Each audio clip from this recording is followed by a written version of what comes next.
The bamboo grove stood silent long before it became a place of judgment. In the early Edo period, when order was prized above mercy and stillness was mistaken for peace, such groves bordered villages, temples, and magistrate compounds alike. They were places of utility and reflection, but some were altered. The earth disturbed. Shoots selected and planted with intention. Pits dug not deep enough for burial, but deep enough to hide what followed. Accounts place these sites on the edges of authority. Outside castle towns, beyond the main roads, near storage yards or abandoned shrine grounds. Always close enough to power to be controlled, always distant enough to be denied. Bamboo torture, as it later came to be known, belonged to this in-between space, neither fully law nor fully secrecy, sustained by silence rather than decree. In Edo-era Japan, punishment was meant to reflect order. Swift beheadings, crucifixions, exposure, each had form and witness. Bamboo torture did not. It was rarely announced. Names were not carved into record stones. Instead, memory carried it, altered by fear and retelling. According to later court rumors, the condemned were often those whose crimes embarrassed authority rather than threatened it. Rebels without banners, servants who knew too much, prisoners whose deaths were meant to vanish rather than instruct. The preparation began days in advance. Young bamboo shoots were chosen, not mature stalks. Their growth was measured by those who understood the land. Bamboo was known to grow rapidly under the right conditions, its hollow strength driven by moisture and heat. In the humid regions of Kyushu and along the Kansai lowlands, this growth was reliable, predictable. Nature could be scheduled. The pit itself was narrow. Earth tamped firm around the planted shoots to ensure they rose straight. Some accounts mention wooden guides buried alongside the bamboo, unseen structures meant to prevent bending. Whether this detail is fact or embellishment remains debated, but the consistency of the description across regions suggests careful human intervention. This was not abandonment, it was management. When the condemned was brought, often at dawn, there was no ceremony. No announcement. Binding was tight, posture forced. The body positioned so that weight could not be shifted away from what lay beneath. Cloth sometimes remained. Sometimes it was removed. Chroniclers differ. What they agree on is the waiting. The first hours brought little visible change.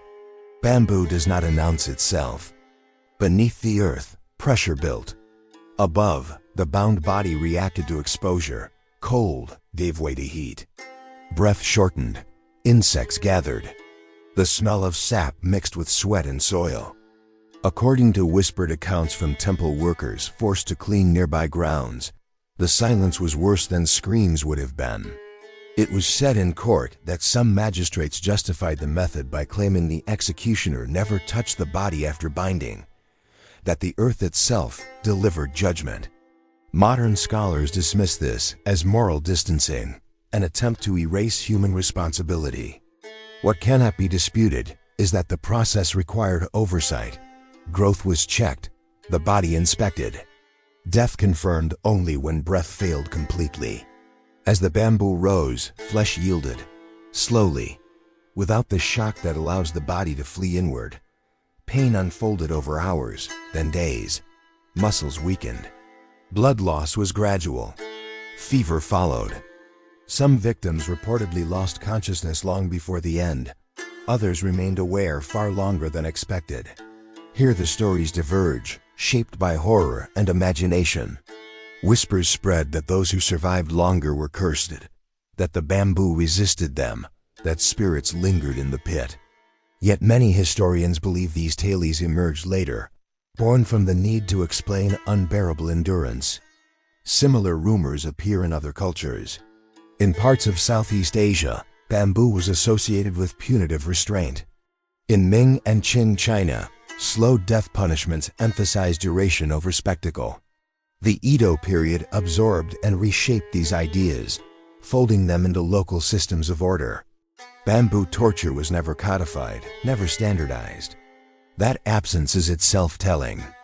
Witnesses, when present, were few. An official might observe from a distance, hands hidden within sleeves. An execution servant stood nearby, not to act, but to ensure the process continued uninterrupted. According to later recollections, prayers were sometimes murmured nearby, not aloud, not formally, but as private acts of separation, to watch without becoming complicit. As days passed, the body above the pit changed beyond recognition. Skin discolored, breath rattled. The bamboo continued, indifferent.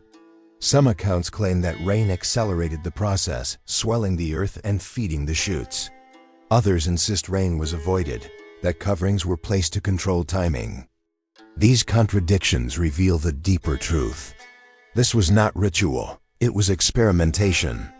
When death finally arrived, it did not announce itself.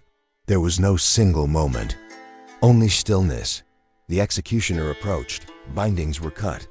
The body collapsed sideways, free at last from what had held it. The bamboo was severed, its tips darkened. Earth filled the pit. Nothing remained to mark the site. Afterward, life resumed. Bamboo cut from nearby groves was used for scaffolding, fencing, tools. The land absorbed what had occurred.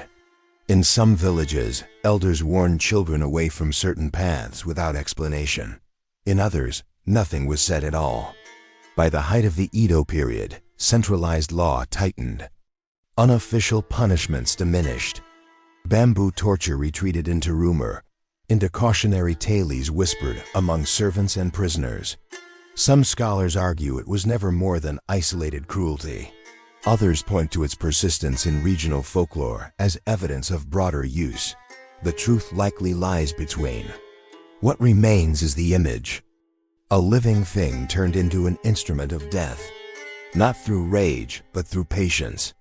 Not through force, but through inevitability. Bamboo torture did not conquer the body in a moment. It waited until resistance no longer mattered. Today, bamboo groves still stand across Japan. They bend in the wind. They grow silently. Few remember what was once imagined beneath their roots. And perhaps that forgetting was the final intention. Because what kind of power does not need to strike, only to wait? And how many deaths pass unnoticed when the world agrees to look away?